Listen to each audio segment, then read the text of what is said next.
Welcome to Wait, Hold Up, What? I'm Dawne, as always, and we have a previous guest coming back, which I always think is fun, even though I don't know if it's ever happened before. So you might be our first return guest. Love that for us. Cheers. And she brought wine because, well, it's 5 o'clock somewhere. Yeah. It's not here, but it's somewhere. But maybe it is. It's somewhere. Yeah. And in this episode, we really want to talk about the power of female friendships because it comes up so much in our conversations with each other, but also in both of our, I hate that I say this all the time, so I'm going to put it in quotes, and maybe I should embrace it, but in both of our healing journeys, Yes. female friendships comes up a lot in that. So we're just going to go right into it. And I will start by asking you, did you have a lot of female friendships when you were younger? Yeah. You did? I did. Okay, so I did not. Oh, you did. So this is really interesting. So, did you moved around a little bit. Mm-hmm. So what? Hard to have one solid BFF for a long time. Am I right? Yeah, it was like somebody who was my best friend from the time I was little. I've had many different groups of friends. Sure. My mom has lots of girlfriends and always has, and she's somebody who has dragged friendships along since she was little until her older age. And I think that's partly because she's got such a large family. Oh, so a lot of those cousins friendships. and So maybe that's where I developed these. It's common in Latin culture though as well, right? Yeah. Very strong women in my life. Did you, when you were growing up, would you say you were a girly girl? No. Okay. Tomboy? Somewhere in between. Okay. Yeah. Okay. Yeah. I don't know what I was, to be honest with you, before a certain age. Mm-hmm. I think my guess is I moved around so much that I was a little bit of a chameleon to whatever it was in the moment. Yeah. And okay, this is what's cool here. Because I also was in different states and cities. And so it's you have to learn what's cool. And fast. Yeah. When you're a child. Because it's you can die. Yes. Socially. Yeah. Social suicide. You learn how to make friends quickly. Yes. Yeah. Yes. And I was loud. Okay. Sorry, people who know me are going to be like, was. And probably podcast listeners because my voice booms. But I it was okay, if I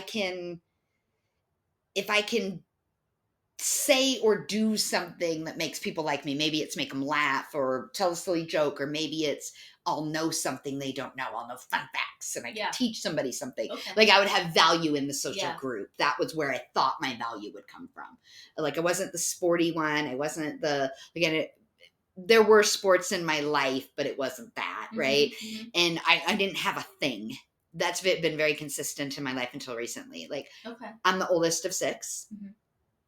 3 boys, 3 girls, and they all super, super talented people. Oh my gosh, it's disgusting. They all have something unique.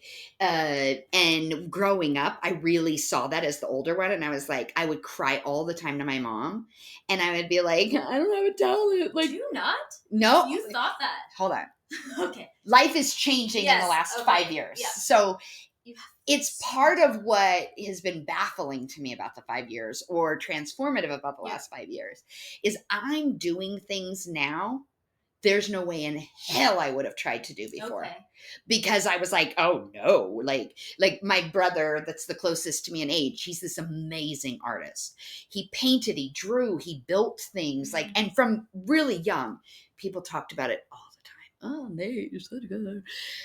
I mean, great. Let's positive reinforcement. That was his thing. I couldn't draw a stick figure. Right. And there were a few times over the years where he would be like, we'll just get some paint and paint. It's easy. And then I would do it and he'd be like, yeah, maybe you don't want to do that. It just wasn't And I used to say that we were very close growing up. And I would say I don't mean he is not smart. I did not mean it then. And I do not mean it now. But for much of our growing up, I was the brains and he was the hands, or I was the mouth and he was the hands, right? I would have the idea and then he could execute it for me. So it was a great team, right? But I just never. That's your thing. And my mom back then, I mean, I probably was 19 or 20. And I still cried about it. I was probably older than that. That's embarrassing. But she goes, your talent is business, honey. And I was like, that's not a talent. And like stormed out of the room, right? I'm like so upset. Yeah. And all of the girls I know, the ones we know combined, and the ones you don't know that are in my life or whatever, they're amazingly talented. They all have this like thing that like, you're like, ooh, I wish I had that, right? And I was always amazed at how talented girls were. Yeah. All the girls I knew had some form of a talent. They could sing, they could act. And I tried a lot of things. I don't know about you, but I tried a lot of things. It's that chameleon thing we talked about, that wanting to be worthy conversation. Yeah. I thought if I could just excel at something. That makes a lot of sense, though. Same. Yeah, I did do the sports. I did do the art. I did do the acting. Did you say you did do the sports? Yeah, I did. What were your sports? I played volleyball poorly for a really long time. And then I found lacrosse, which is my sport. Lacrosse is like, I love it because I love running. I don't even think I knew what lacrosse was when we were that age. Yep. I played at a school that it was the second year that it was a sport at my high school. And it's awesome. And because you get to hit people and you get to run fast.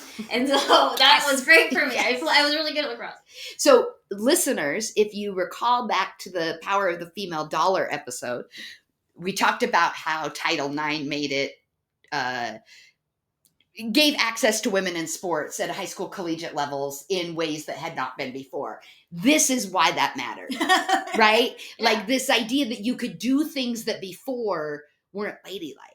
And we're right, all those things. Yeah. So you're on a team of girls for lacrosse. Yes. Do they become friends? Oh yeah. Do they become? Is there a competitiveness within the group? Yeah, probably. But so I went to an all-girls school, and that when I went to school, and other people who are younger than me have had a different experience at this particular school. Sure. It was literally the best experience. But I went kicking and screaming until my first day, and then I loved my experience in an all-girls school. Because of this experience, I am outspoken. I am more confident had I otherwise been. And I don't feel like there was clickiness like I had experienced when I went to co-ed schools prior to my So this is perfect. So the last time Veronica was here, we talked about how much of the time you were growing up, you were really trying to get the male gaze, right? Yeah. Which is interesting. You wanted male attention. Yeah. So when you go to an all-girls school, that doesn't distract. Yeah, during the course of the day. During the course of the day. Yeah, it doesn't. After school and on weekends, different story. Yeah. And so I'm getting somewhere and I'm fumbling through it and I've only had a sip. There is this notion or this belief that girls and women are catty and competitive with each other. So not now, yes, it doesn't have to be the case. Yes, there you go. Historically, there's a reason for this, right? So if we put some historical context in it, when women started going into the workplace is actually when this narrative really started to rear its kind of ugly head. And it was because at the time, if there was a job, there was only one woman who could have the job. 5 open positions. There's no way we can hire 5 women. We have to fire one. So we didn't compete with men for jobs. We competed with women for jobs. We competed with girls for a spot on the team or a spot in student council or things like that, right? Mm-hmm. They never pitted us against boys. Even sports still today are gendered, right? And so this built a natural competition or competitiveness between girls. Then we get into teenage years and boys. Right. And then it becomes this competition for the male gaze. Yeah. And which it's more than the gaze, but whatever. Gaze. Not gaze. Are our favorite. Yeah. I am going to compete for actual gaze. And I do love my gaze. And I did not go to an all-girls school. I cannot even fathom, to be honest with you. I think that would completely change my life. How old were you when you went there? Started? Sophomore year of high school. Okay, so you did a freshman year in a co-ed school. Yeah, it was a disaster. So did you immediately notice a difference by being in an all-girls school? Yeah, not so much the lack of boys, but the ability to have a voice and speak up. And do you think also a community with other girls? Yeah, I think so. I mean, there could be, it's not cattiness. That's not what I mean. But just like with any group of humans, right? There's friction sometimes. Yeah. But Of course. I didn't ever get this. I just got the sense that it was okay to raise my hand and speak up. And it was also okay to like not know an answer. That's really good. But we talked about that at school too. Like the benefit of being here is that you're a woman who can speak up. And we're going to teach you everything that there is to be successful. Yeah. And we're going to push you because we believe in you. Where we didn't, I don't remember. Were you a person before that was like in brownies or Girl Scouts or anything like that? Okay. Never into that. So I did Girl Scouts in the 6th grade. I'm pretty sure I did it in the 4th grade because my memories are fuzzy back then, but I do have a memory of selling Girl Scout cookies, but I don't remember anything else about the Girl Scouts. Okay. 6th grade, I moved back here. I moved in with my mother and I joined the Girl Scouts. And in my mind, and again, memories are hazy, that's the first time I was around a group of girls. Interesting. I cannot say that I had girl friends in school. I did have a girlfriend, Amy, and Amy lived across the street from me. Okay. And so we had become friends over the summer, and then it went into school. But I didn't have this like clique of girls. So the Girl Scouts was the first time I was around a collective of girls. Very short-lived. I'm pretty sure it was only 6th grade. I have one picture. Oh. The beach camping trip. Don't remember this camping trip, but and there's a girl named Carol in the picture and a girl named Zandra. And Zandra has lots of memories of that Girl Scout troop, and because sometimes I see her and talk to her now, and I'll be like, oh, yeah, I totally remember that. I also am pretty sure that the majority of the cookies I sold were eaten by me. Oh my God, those Thin Mints. Oh, I'm a Samoa girl. Oh, okay. Ooh. Ooh.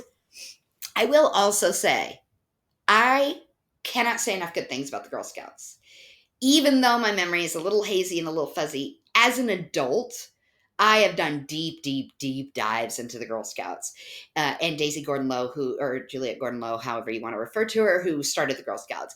And that story is one of the most fascinating stories of a self-made woman you will ever read. Get the biography, autobiography, whatever. I'll try to figure out which one it was I read and put it in the show notes because it's just fascinating. And I was so inspired by it. Total detour. So then... junior high, did you have a clique of girls? So before you go to a girls' school? Junior high? Oh, God, I hated junior high. See, I loved it. So that was the one period of time where I was in one place. So Same. Let's see. That was the first time. 5th and 6th through the end of 8th grade, I was in the same community. Mm-hmm. And I went from elementary school and then to middle school. And when we all transitioned to middle school, you know how the elementaries feed into the middle school. My one bestie was now everybody's bestie. Yeah. And she was really cool and I wasn't. Yeah. And that was my awkward stage and probably where I developed a lot of additional trauma around how I looked physically because I was just not, it was not. And bad habits really. Yeah, it was like literally not my era. That was 2 years of middle school. So my group of friends definitely changed. And I then have always been somebody who has met, I'm not a staple in any one group of friends. I have many different groups of friends. So junior high school for me was a little renaissance. I loved it. Now, I was not cool, any stretch of the imagination, but it was the first time I was in the same place for an extended period of time. And so I got to explore a little bit. I tried sports. I tried peer counseling, student government. Oh, wow. I was in the math team. I was on the science team. What didn't you do? I was the editor of the year. Like I did all the things people do in high school. I did in junior high. Okay. Flourished. I started protest. I got a soda machine kicked out. I did a walkout for the Gulf War. I was a lot. That's amazing. Which meant he didn't have a lot of friends. Okay. Now, I wasn't what we would refer to as unpopular or on the out. I was just in the middle, and I had no safe place. Okay. Right? So it was like there were people I hung out with, and some of those continued into the first part of high school. But I never I just felt like I was somebody on the outside looking in. I never felt connected to them. I never felt good enough for them. I never felt in. And I just kind of felt like I was right here. But you loved your experience. But I loved school. Okay. I really did. I liked school. But I was the kind of person, and I still do this. So my therapist said to me, most of the people that have gone through similar things to you, 90% of people manifest it in a way different way than you do. Like I beat you to the punch, right? I if you are going to think I'm ugly, guess what? I'm going to wear the craziest freaking costume to school today so that we're laughing instead of mocking. Right? Like I was very much about how do I game the system so that the joke isn't on me. So I would just. So you're in control. I've always been. I never knew it until much later in life, but I was very much a control freak. How do I control so that my safety remains? And so I would dress every holiday. By the way, crazy costume, not on Halloween. They were. I went as the Fruit of the Loom grapes one year. Wow. I went as an 8-ball, like full on blow up. Before that kind of stuff was cool. Yeah. I dressed up for Easter and Valentine's Day and St. Patrick's Day and President's Day, like full costumes. Every outfit I wore to school was a form of a costume. Like I color coordinated where no one color could touch the same color. So it'd be black, red, black, red, black, red, but I couldn't have black and black touching. Very, very control freak. Yeah. And when I went into high school, I had met some people and it became the very boy-centered time. But in a group of people that I had no business being in. Okay. And so like you, although I think it would be considered sophomore year because I went to a 7th through 9th junior high school. Yeah. Okay. It was right before they made that switch here. So 9th or 10th grade, I went to a traditional high school. And this is not the best view of my body. Sorry, people. And I don't even mean because my body is weird. It's just like, that's not what you want to be looking at. I didn't do, it wasn't for me. I got teased a lot in high school by girls, not boys. This is not great. No, this is how nerdy I was. I was obsessed with TLC. Oh, yes. As in T-Baw's Left Eye and Chili, for everybody who doesn't know. And especially Left Eye. So I loved Left Eye. I also was a very big Salt and Pepper girl. I loved that these women were saying whatever they wanted. That they were like, they were outward. And they talked about their sexuality. And I was so virgin didn't even come into play. Like I was so sheltered about those types of things. I didn't have my first kiss until I was like 16. Like, and by the way, I only had a first kiss because someone said to me, "Oh, you're turning 16 next week. Are you never been kissed or never been missed?" And I was mortified that I would have to say never been kissed. So I made 2 boys kiss me in the same day just to make sure it really counted. I also love that you forced it. I did. These boys did not want to kiss me, but I was like, look, it's not a big deal. We don't have to tell anybody. Just kiss me. It's literally by a little, like, you know, those green, you know, those like little green machines that are on the street. I don't know if they're water places or for street signs, electrical boxes or whatever, but they're just like a little green box that'll be like near a stoplight. Yeah. Walking down that in Beaverton and said, "Hey, stop right now. Just give me a little kiss." They weren't even like real kisses. Well, no, don't say that. They were real kisses. Sure. They just weren't like passionate, you know. Yeah. We didn't knock any socks off or whatever you want to say. Can't believe I just said that. Anyways, and so I got made fun of. I like to dress like TLC. So I would put the Band-Aids on. I had the glasses. I would go to Planned Parenthood and get colored condoms and wear them on my clothes. That's amazing. So I got called a whore all over the place. A slut, whore screaming at me in the hallways. But it was not guys. It was girls. Like that. And like so much so that the health teacher, it was the baseball coach, had to pull me aside. I got beat up a few times, What? like just really, Where really did bad. You go to school? Don't say it. Yeah, bleep. No, I'll tell you later. It's in this neighborhood though. Oh goodness. And finally, I just stopped going to class. So I would get on the bus by myself. I would skip school and I would take the bus downtown to Powell's bookstore, and I would sit in Powell's bookstore for the whole school day reading. Like, I'm not cool, right? Like, I wasn't out there like running the streets. Doing pot. I was just reading books. Yeah. And so finally I found a school that I could apply to go to. It was the first magnet school. Mm-hmm. And I was like, I can't do that. This can't be my life. And I applied to go to this magnet school. It was 6 teachers, 100 students for its first year. And it focused on art. And I'm like, oh, I still can't draw a stick figure. But that's not the only form of art. You don't know that when you're 15, right? You're like, yeah. But they added that it was for art and oral advocacy. And I was like, that sounds like talking. That is your... I'm an expert. Yeah. And so I went. And like you, even though it wasn't an all-female school, there were no boys. There were. But there weren't any boys. The first boy I met, who I became very good friends with, came to school on the first day dressed as a vampire. Oh. With teeth and fake blood and a cape.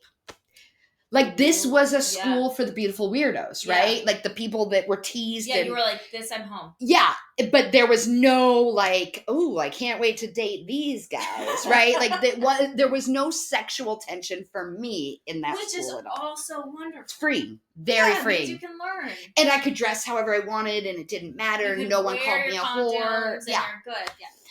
Girls and boys, right? Like, it wasn't whatever it was. And yeah, I think that does create a very interesting learning environment and an environment to express yourself. Yeah. Right? Did you go to college?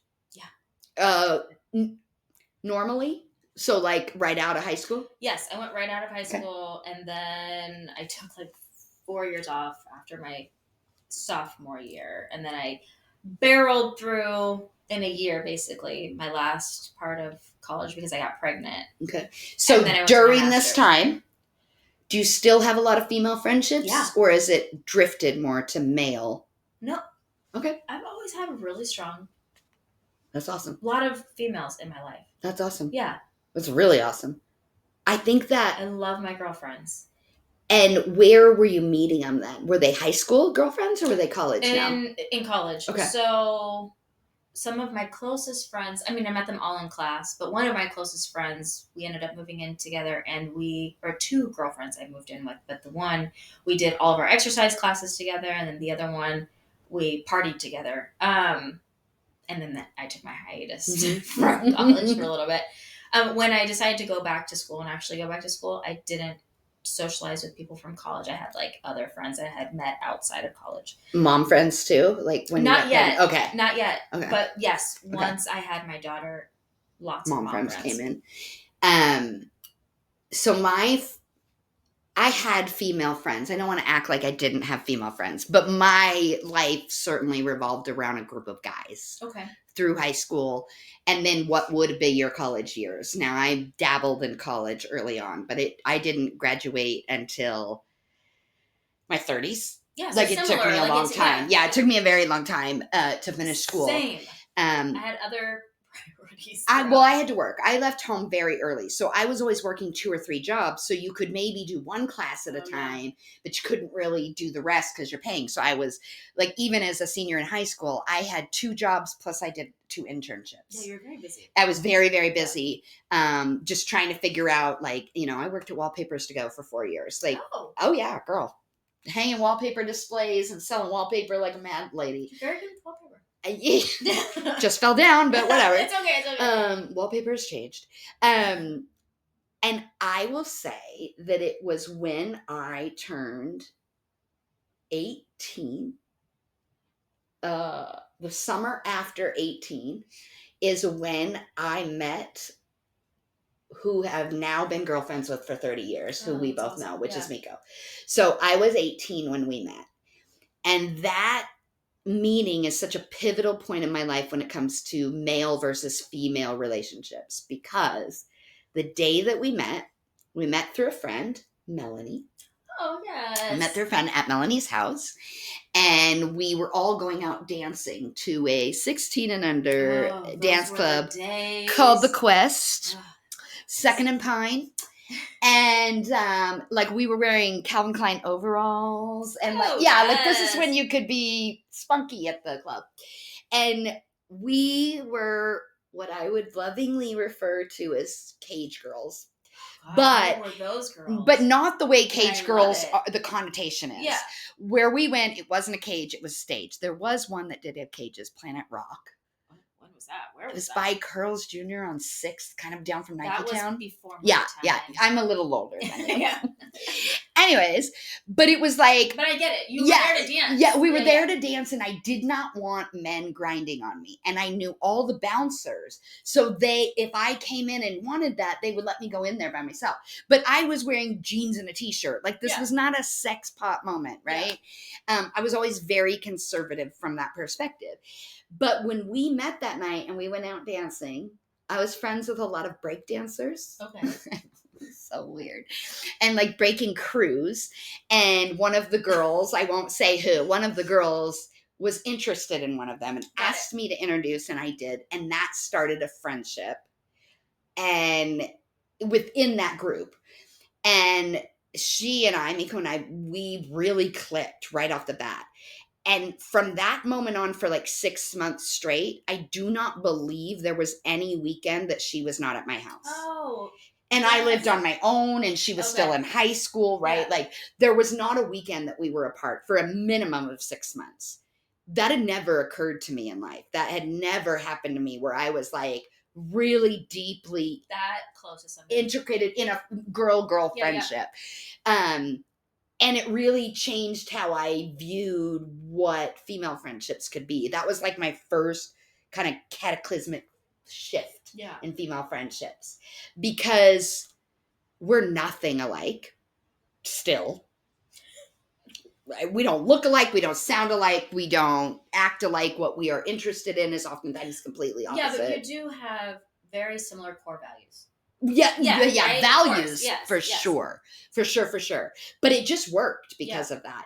And back then, because there was all this pitting girls against each other, there was nothing to pit against each other because we were so different. And so it just worked. So you didn't have to, like, that protective layer wasn't there. Yeah.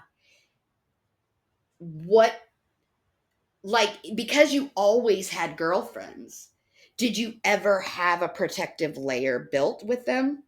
Meaning? Early on? Like, were you 100% yourself with your girlfriends? To the best you knew who you were at the time? I think so. Okay. I think so. Okay. But I've learned so much about myself through my girlfriends and the mistakes I've made. Sure. But do you think that's new, or do you think you also learned back then? Always. Okay, always. Yeah. I like that. Mostly through what happens when you mess up in friendships and like the bad stuff. So like when you're not really being a good friend, and the automatic response or learning is, now my friendship is going away from you. Yeah. So I've learned a lot about friendship through that lens. And then I've learned more recently, like the depth of friendship, now that I'm single, because there's no man in my life who takes precedence over my girlfriends. Yeah. And I never want to lose that. Like, I want my girlfriends actually to always be my most important. Because they're the ones who are always here. Like, through any relationship, your girlfriends or your friends, because it can be guy friends too. Like, that's your constant. Yeah. They have all these charts, like now that social media does these types of things, where it's like, you know, the first 20 years of your life, the people you spend the most time with, right? It's your siblings and your parents. Mm-hmm. And then you get into adolescence and it switches to friends, right? And then you get into adulthood and it's like your partner or your children or whatever. And it shows what the most consistent relationships in your life are, these charts, which I think are really interesting. And I'll be honest, the most important relationship in my life for my entire life up till, and I don't want to say it's not now, but up till now, let's say, would have been my siblings. Oh, yeah. And oftentimes it got in the way of friendships because I didn't go out with the girls when they wanted to go. I didn't see it that way at the time. I definitely saw it as, no, I'm hanging out with the people that I'm spending my whole life with. Okay. Right? Like I'm investing there. That's how I saw it. I can see the caretaking thing now after therapy and some other things where it was like, oh, wow, that was your responsibility. But you didn't see it that way. Not at the Blood time. is thicker than water for you. Yes. Yeah. I thought those are going to be the people that are always going to be around. And so there's a big age difference, right? So I'm the oldest. There's about 14 or 15 years between me and the youngest. Both girls are 10, 11 years younger than me. Okay. But once they got to a certain age, they're my road dogs. And in a weird way, like I just wanted to be the most amazing big sister that would help them avoid all the pitfalls of being a girl, and I would be the one to teach them how to be a girl. Oh, that's exhausting. I think they are the ones who have taught me how to be a girl now, right? I'm 48, 49, they're 38, 37, somewhere in there, right? And seeing the advancements in the world just in those 10 years around gender and women expressed through them who were given permission because of me to explore maybe a little bit. Obviously my parents had something to do with that as well, but to throw yourself at life and they had an extra layer the opportunity in there. Of everything. And they could see what I failed at and what I didn't do well at, because I failed spectacularly and publicly a lot. Still, it's great. I don't do anything quietly. And so, I think they are the ones that taught me the most about being comfortable being a woman. Because I don't think I was ever comfortable being a woman. Mm-hmm. I was apologetic for being a woman. Oh, I'm sorry. Yeah.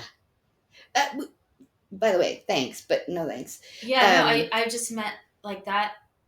But I think hits really hard. It does, but if you think about it, and this may be in other conversations we've had, but when you prioritize the male gaze, you're also being apologetic for being the woman that you are. Yeah, that's a good point. Right? Yeah. It's all perspective and how you look at it. And mine was, I wasn't good enough to get men. In your mind. Your experience taught you that. Yes, thank you. Look at this reframe. I have never been popular with boys from a physical or sexual component. Like I've always been the BFF. Okay. Always. If my best friend had a boyfriend, I was their BFF.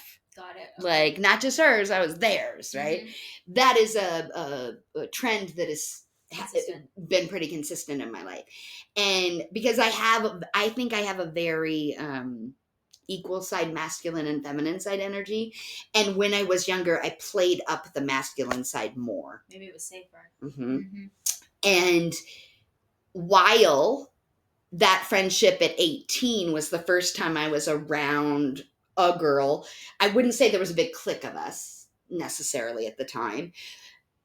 I didn't fully embrace a sisterhood until I was in my late 20s, and I moved to California, and I started working at Oakley, and my department, which was not normal, the company as a whole was very masculine, and we worked in prescription eyewear, and the 6 people that were kind of leading it were all women. Very, very rare. Yeah. And we just became, we were called the RX girls, which is slightly demeaning. A little bit. But at the time, it was also a badge of honor. Yeah. Because it was we were known and we all got along really well. We traveled the world together. So my awakening to the world happened with women. Yeah. And my possibilities happened with women. But all the while, the women at home, I made sure to stay connected to. Which is important. Yes, but their life was different. They were having kids. Mm-hmm. They were getting married.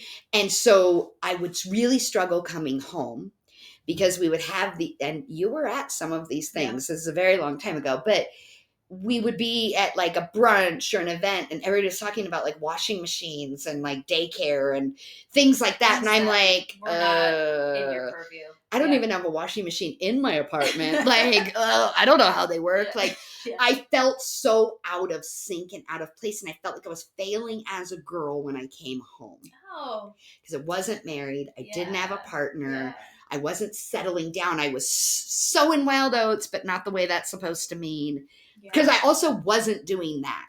I wasn't traveling the world having trysts. Right. But you were traveling. I sure wish I was. Like getting experiences and. Oh, I was eating. Girl. Girl, was I eating. I also I would ask people because I had never been anywhere. My biggest dream in life was to go to New York and see a Broadway show because I had dreamed of being on Broadway. And I got to go. It was very exciting. This was my first Broadway show right here. The Reflection is Hard. So it's Color Purple. It's my favorite book, favorite movie. This magazine sent me there with my girlfriends. Yes. Third row center. Oh. I'm bawling. Uh-huh. At the end of the show, cast comes out for their bow. And the woman who played Sophia looks at me and goes, honey, this is why we do it. Oh. And the whole place turned and looked at me. And I'm like a snotty mess. Yeah. But it's one of the best moments of my entire life. I'm not even going to lie. And so I made travel intentional for me. Yes. If I'm going to miss out on all these other experiences that you're supposed to have as a woman, I'm going to make sure I have something else in its place. Gosh, I don't know. Your experience sounds so much more. I see it very differently now. Yeah. Right? Oh, and I hate to say so much better. It's not. Yeah, it's different. It's different. Yeah, but it's all perspective. I was given permission to find out who I was. Earlier. Yeah. And yet, the messages I got were to be ashamed of that. Which I think are slightly different now. Exactly. Yes. During that period of time, I could understand that. Yeah. And so even if we talk about some of my friends, we would say, well, I thought your life was going to be my life and my life was going to be your life. Like this is not what I had imagined for myself because I didn't dream that big. Yeah. I never dreamt of marriage. I just thought I would.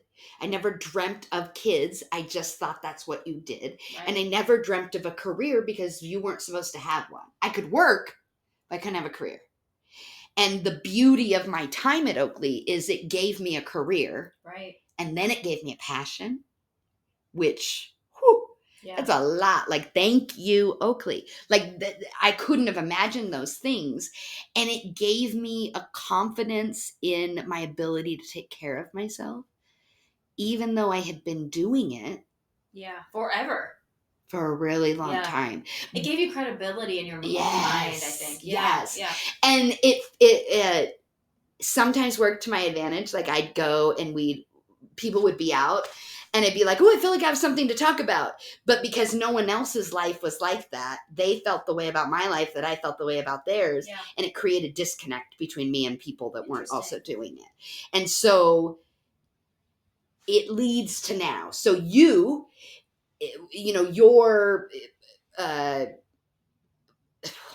my brain. I swear that this little bit of wine just made me so warm. I was like, woo! Your marriage, children, right? Where you were in your head when you were talking about like I was looking for worthiness and I was looking for this space could be a similar journey, right? Because it can isolate you from the friendships to be good and powerful and valuable. Oh, for sure. But you are like, oh, but I'm going through this and maybe it's embarrassing or maybe I'm not. Well, the only thing confident. I was focused on was my relationship, which was super toxic and not where I should have been. But thankfully I did go through it. Mm-hmm. But it separated me from my girlfriends. Mm-hmm. And so now that like I don't have any of that in the way, I can just focus on my girls who are my backbone, who are so fun, who give me so much enjoyment in life. And I think that's where our journeys converge, right? Or meet, because I don't know if I used converge right. I'm thinking two roads converge in the forest. Merging. Robert Frost, right? So is that it is in my 40s that this concept of female friendships has solidified. And while I may have had moments of recognition in the past, it is not until now where I truly see the power of it. Oh. The connection of it, the permission that girlfriends provide. Maybe it's the choosing of the humans, though, right? So, like, through the evolution of the finding of friends, we weed out the people who aren't on our same journey or who are not at that present moment, aligned with where you're going. And as you get older, you have the permission to say, that doesn't work for me anymore. Well, I also think friendships are different as you age, right? Yeah. Like when you're young, they can. Yes. I was also going to say, I think it's different for this generation. So in our generation, without social media, without the internet, you meet and develop friends over shared and common interests. We all watch the same TV show and we all listen to the same music. That has exploded and blown up, that concept, right? Yeah. Like, it's so weird. Like, even if I use music is so wild to me now because I will think I am listening to an artist who is globally known and no one I know has ever heard of. Right, because but they're in my feed all the time. You have access to everything available. Yes. And they're in my feed all the time. So I'm like, well, everybody must love them the same as I. My friends are like, that's gross. I can't stand it. Right? Because literally everyone's taste is different. I maybe have one friend that has similar interests as me. All the rest of my friends, we actually don't have a lot in common. But I think time has allowed that to happen because of the culture we live in now. Everyone changes. And we don't all listen to the same things or watch all the same things.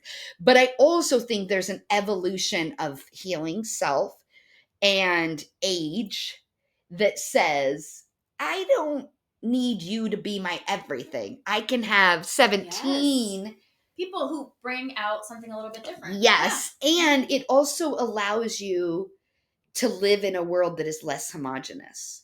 Because I think when we're younger, if all our friends like all the same things as us, we don't learn from them.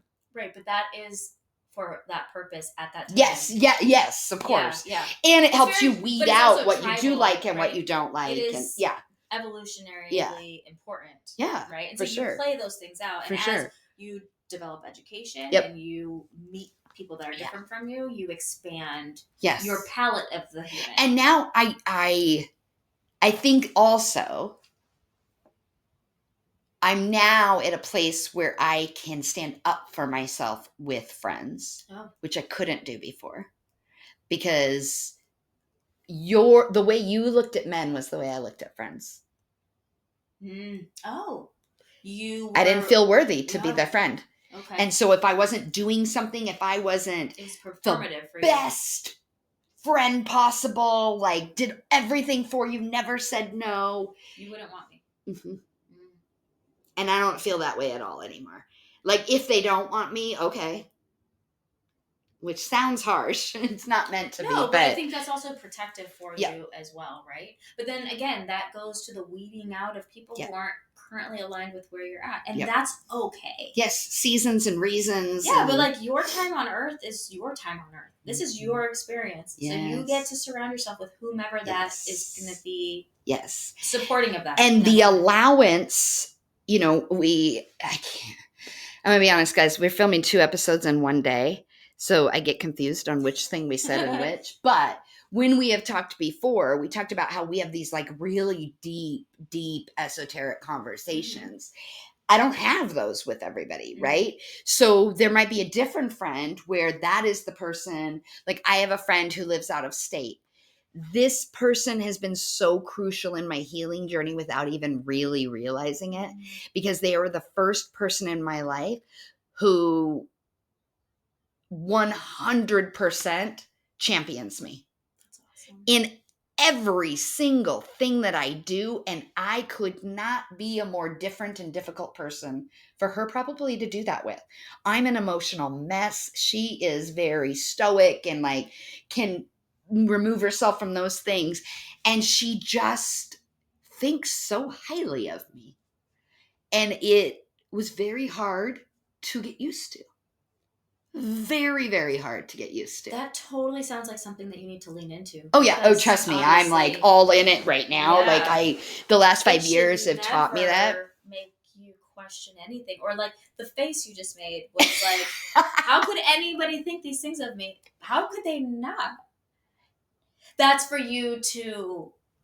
Yeah. It was more like, I don't know if it was as much about me thinking crappy about myself. There might be an element of it, but it was more like, oh my God, I can't believe I just cried in front of her again. She hates crying. And yet she didn't make me feel like she hated it.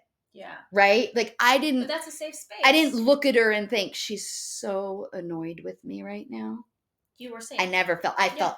Yes, I will say she is a person in which I feel 100% safe, and I have 2 people like that, and that's the first time ever in my whole life. And that's the power of friendship. Yes. For a female. Yes. Once you can get to that space, right? Yes. You got to get all the. And that doesn't knock any other friendships I have, right? Different people have the capacity to give and receive in different ways. Yeah. We have different friendships for different reasons. I just never want like one of my friends to listen here and be like, is she talking about me? Am I a dick? That's not what I mean at all, right? Totally. It's like just different people give you and support you in different ways. And I've also seen friendships that I used to be where I didn't know how to set a boundary or be myself.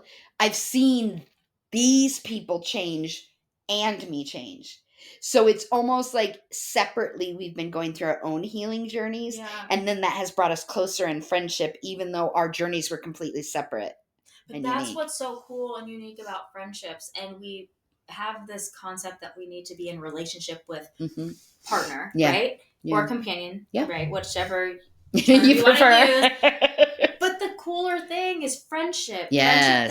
Friendship that can that comes with you along the whole journey. Because for me, a boyfriend or a husband, that's fleeting, really, truly, right? Like it's intense and it's emotional and it's your everything person. Yeah. But guess what? When that's over, that shit's over, babe. And your girlfriend, or if you have guy friends that are at the same level, that's a person a platonic friendship. Your platonic friend is going to be the one who sticks by you and picks you up. And this is, I know that this technically goes to the previous episode recorded maybe better, but this is the struggle that I have when I see people in relationships, because we have one dialogue that says your partner should be your best friend, right? Yeah. And then they do something that says, hey, this life we built together, we're not doing it anymore. Right. And some people then say that person is still their best friend. And I don't understand that, because if they're not good enough to share your life with, how can they be giving you what you need as a best friend?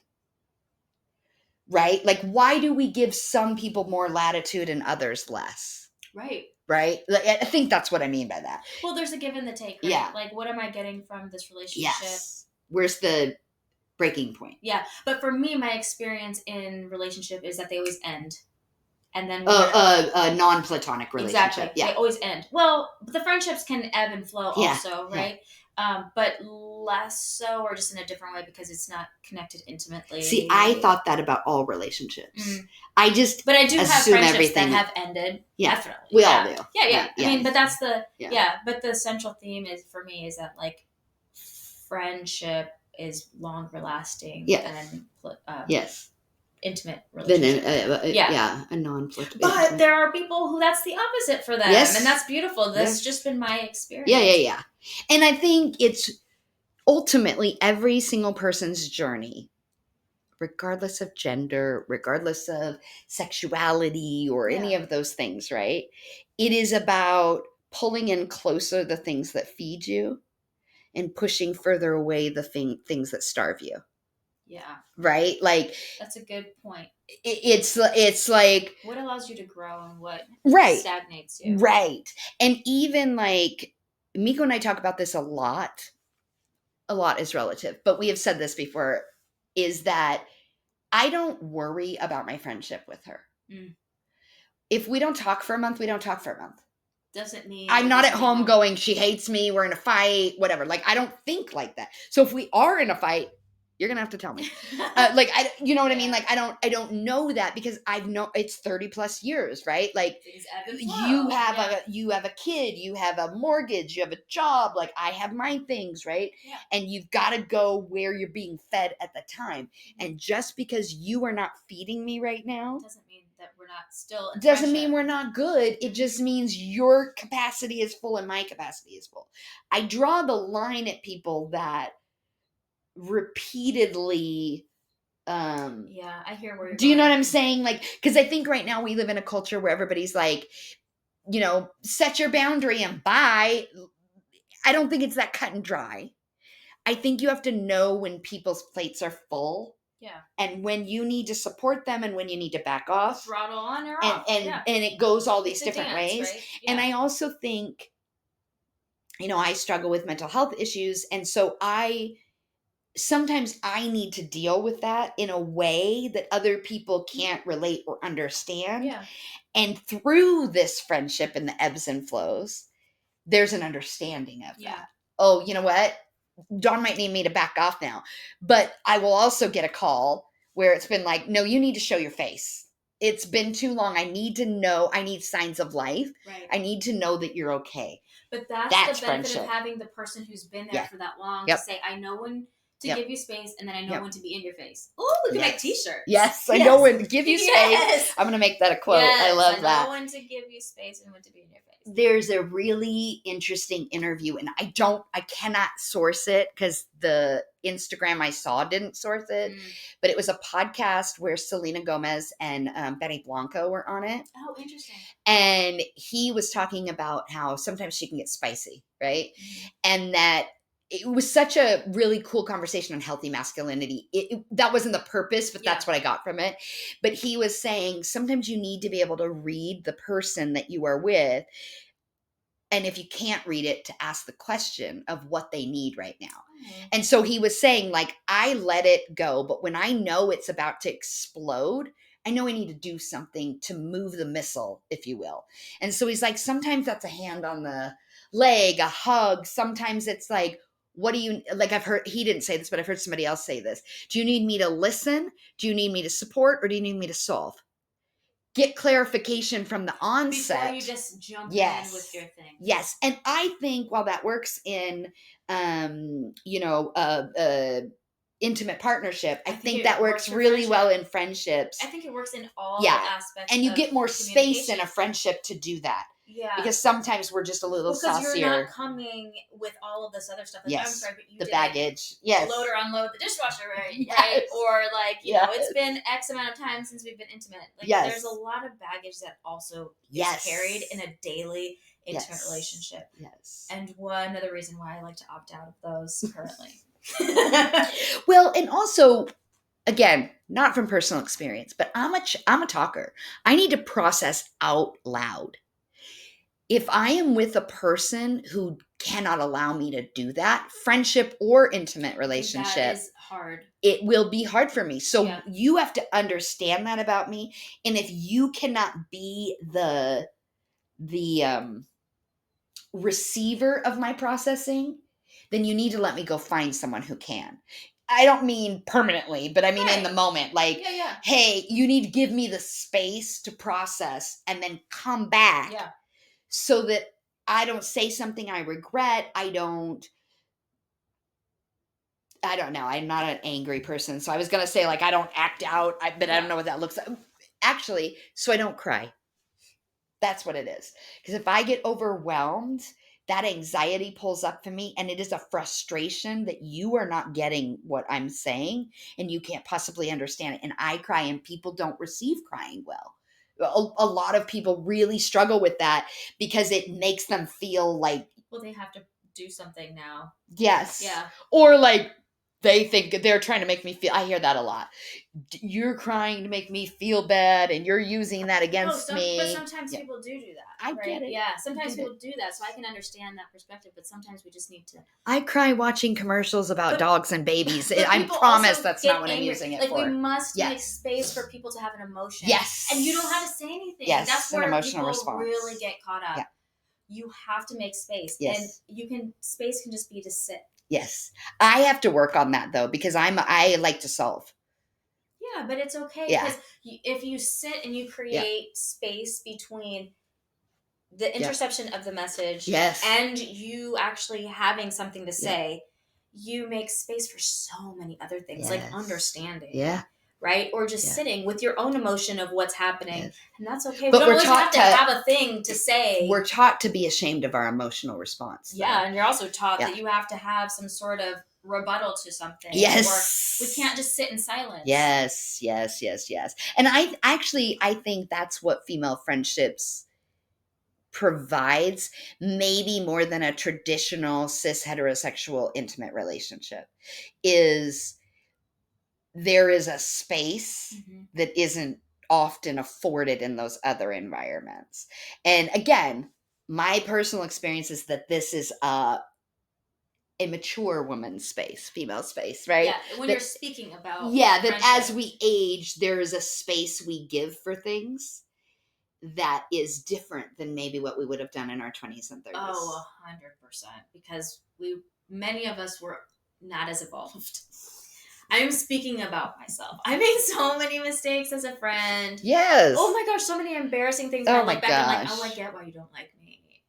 Probably I also think interesting, I'd wonder what you think.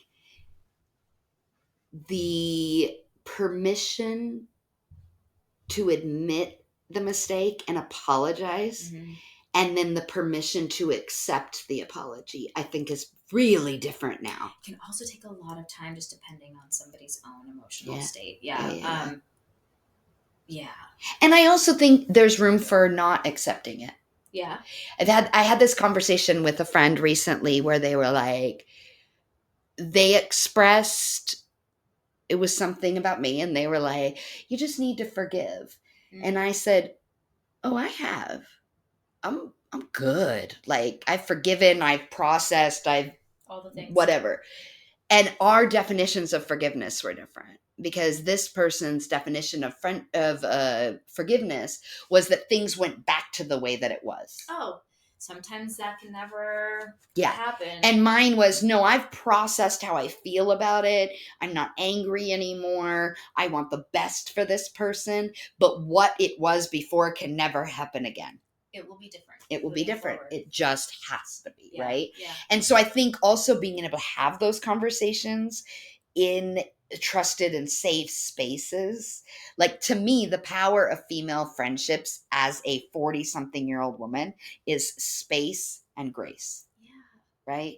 Yeah. Those two words that are often overused, I know I use them a lot. Yeah. That is the space where I get that. I do not get that anywhere else. Yeah. Right?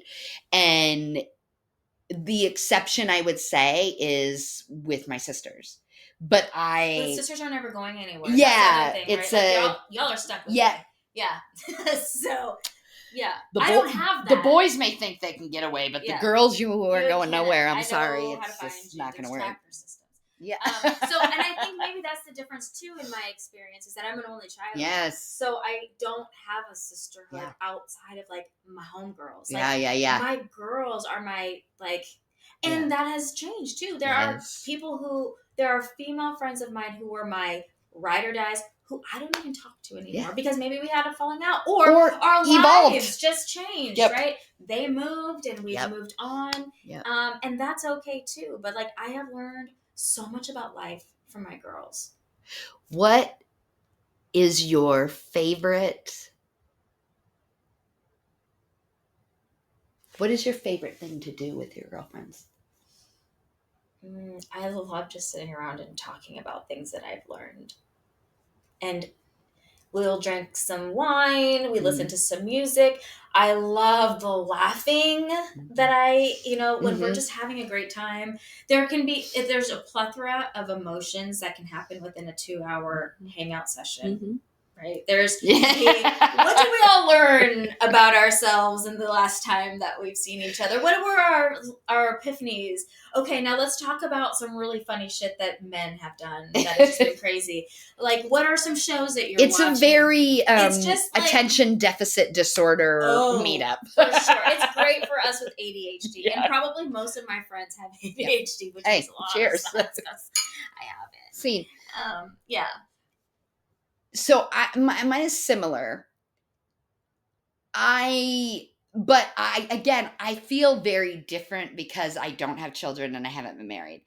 And so I don't like sitting in the house. Oh, you like to be out? I like to be out. I also love to be out and about exploring. I like it because, in my experience, the women loosen up when they're not in their home environment where they are always putting in labor.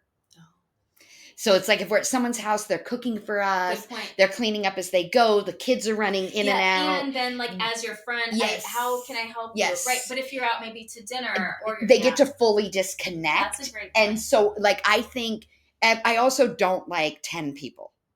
So under 10 people. Yeah, it's probably, I would say like 4 to 5. Yeah. I like a smaller group so that at the table, people can hear each other. You can all hear and we're in one conversation instead of 5.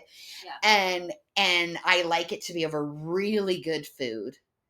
Like I love to share a 3 or 4 hour meal where everybody's at the table. You love a memory. I do. You're good at it.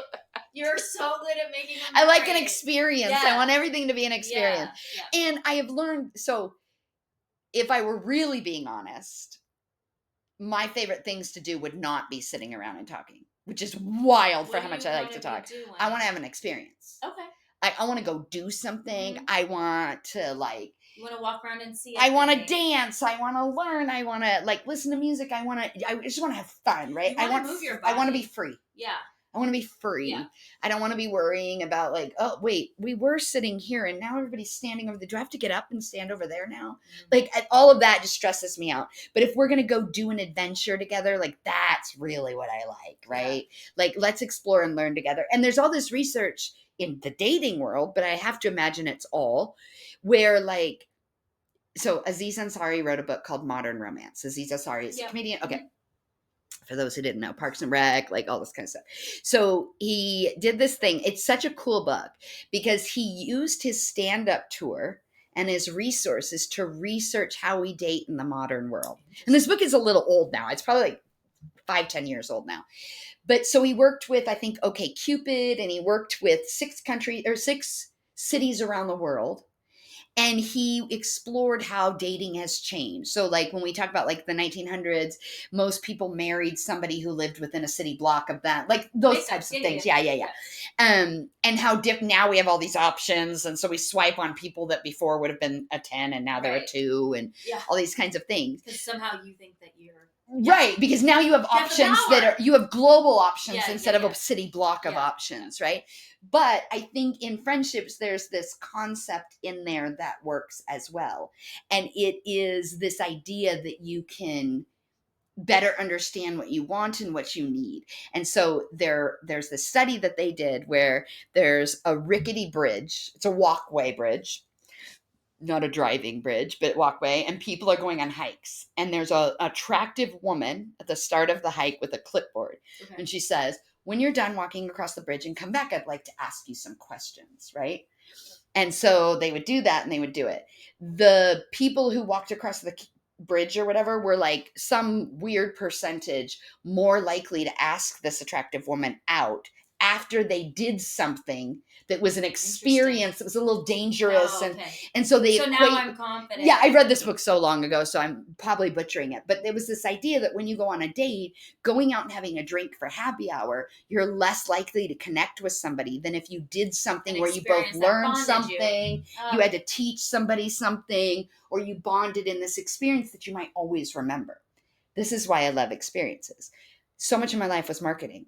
and I would go to events and plan events. Yeah. And you would see this like optical conference that they're all the same and they're all boring, not optical, but conferences in general, right? But there was one thing we did.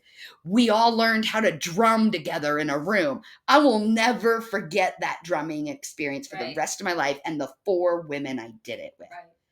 That's the kind of things I want to do with my girlfriends. Yeah, is they expand us, right? They help us grow, and we learn so much more about each other in those moments than we do sitting around at the house and chatting or watching a movie. Yeah. Like I'll be honest. But I mean, I hear that. I'd rather watch a movie by myself. I hate watching movies with you guys. I really do. I love all of you, but you guys talk through the movie, and then you guys are like, I hate this and I love this. It takes us like 4 hours to decide on the movie. And I'm like, guys, I could have watched 4 movies by now. I do love dancing in the house. I do like dancing and in the house. And listening to the music that I wouldn't have maybe been exposed to. I was going to say, I like dancing in the house when we can just decide and leave the music. Not when it's like, hey, can you switch it to this song? And we listen to 10 seconds of every song. So from now on, we must plan which by the way, we have planning something next week, which is really exciting. Yeah. It will be fun. But from here on out, for you, it's important that we do something that's an experience outside of the home. Okay, we also have to deal with reality. For sure. So, it's important, and that sounds fun. But again, it's also, that's the stage of life I'm at, right? Some of the women, they would rather stay home. Maybe. No, I know. Because they're tired. I've said it. Yeah, like even we'll close out soon, guys. I don't even know how long we've been talking. I recently had tickets to see a concert. And I was going by myself, but you and another friend of ours were like, well, since you're going to be on this side of town, why don't you meet us for a happy hour? And I was like, oh gosh, that'll be so fun. And they treated, which like, way cool. So we went out, and like, I don't drink a lot. So it was like, I had 2 drinks, martinis. I put red lipstick on. I had this nice outfit with silver boots. I was feeling all fly. Good point about the going home. Yes. The doors open at 7. Concert started at 8. At 7:05, I get an email that says the concert is canceled. I am irate. I'm infuriated. And both of them are packing up, and they're like, I'm about to go in bed and watch some Dateline or whatever true crime it was. And I was like, oh, okay. Well, I took an Uber here, which cost a lot of money. I'm now a little tipsy, and I kind of want to stay out. Yeah. And I was like, okay. So I came home and watched true crime, but it was like, I'm just at a different place. That makes sense. Yes. Because honestly, 7. But you guys have kids. Well. And you're working. I haven't worked in 2 years. I'm bored. But I'm tired at 7. Yes. No. And so regardless, I have space for that because I understand it. And that's what I mean. Like people are in different places. I am here for an experience. If in the daytime. 10 o'clock to 5:45. I will also say that is one nice thing about female friendships as you age is we all want to be in bed early. And so it's like. And hopefully it's okay because I actually don't give a fuck. No, it's not. Hey, by the way, that night, even if you guys had stayed, I probably would have wanted to go home at 8:30. Like it wasn't like I wanted to be out till 2 in the morning. But that sounds. But I was already out. Like I was like, this took a lot of effort. Lipstick cannot go to waste. Hey, girl, I was like, do you know how much this lipstick cost? I don't go anywhere, and I am on a budget. I just wasted 2.3 cents of a lipstick. Yeah. That's fair. So ridiculous. That's so fair. But it's fair. It's fair. It's fair. But again, different stages, different life. Sure. There is space and grace for all of that. Yes. And I can say that and not feel like I offended anybody. Oh, 100%. Right? Like, and we can be that's like, what I girl, love. We're going to go to bed. But I'm still going to bed. Yeah. I know. I actually think that as we were leaving, I was talking to someone and you two were like, bye. This bitch. Like, I want to get out of here. And they're like, okay, you can stay here. See you later. And I was like, not staying here. Like, I literally left 90 seconons later. That is the beautiful thing about friendship. That is what I think is beautiful about this 40-something friendship cycle that is happening is it's all we know each other's quirks and peccadillos, right? Yeah. And we can make space for them and figure out how do we work 100%. Around them so that I can still love you without wanting to wring your neck. Yeah, right? And you can go home at 7 o'clock. Yes. And on that, we will close out. Thank you for joining us for the second time and bringing vino. I appreciate it. Wait, hold up. What? Subscribe, like, follow, leave a review, share it with some friends. We need some more viewers. Come on. And if you want, call us to advertise. All right. Peace out.